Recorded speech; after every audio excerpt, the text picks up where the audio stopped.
আপাতত আমি আর এখন কিছু চাচ্ছি না, শুধুমাত্র আল্লাহ আপনার কাছে একটা জিনিসই চাই, সেটা হচ্ছে আপনি আমাকে আরও ধৈর্যশীল করুন। আমি আরও নীরব হতে চাই।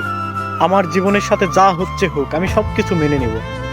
আল্লাহর প্রতি আমার ভরসা আছে, একদিন সব কিছু ঠিক হয়ে যাবে।